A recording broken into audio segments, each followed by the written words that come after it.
ምንም ባላጠፋው ነገር እንደፈለኩኝ ሰው ሆንበት ታግሶ የኔ ጥፋት ነው የሚል የፍቅር ጊዜያት ይኖረን ነበር። እንደገና እንደ አዲስ የምንመኘውን አይነት ልጆች ወልደን ጥሩ ጥሩ ቆንጆ የፍቅር ጊዜያት ይኖረን ነበር እንደገና እንደ አዲስ።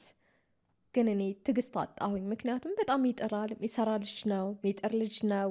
ቅድም መግቢያችን ላይ እንደነገርኩ ደግሞ የሚጥር ሰው፣ የሚሰራ ሰው፣ የሚተጋ ሰው በእርግጠኝነት የልፋቱን ያገኛል፣ የሆነ የተሻለ ቦታ ላይ ይደርሳል።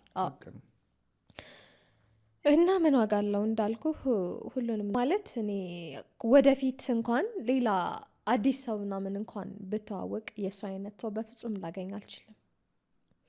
ምን አጎደልኩኝ፣ ምን አደረግኩኝ፣ አበሳጨሁሽ ሆይ ምንድነው የጎደለው? እንደዚህ የሚል ሰው የትም ነው የማይገኘው። ግን ምን ዋጋ አለው? በገዛ እጄ ፍቅሬን አጣሁት እና ሄጄም ላፈላልገው ሞከልኩኝ። ስልኩንም ስሞክር ስልኩ አይሰራም።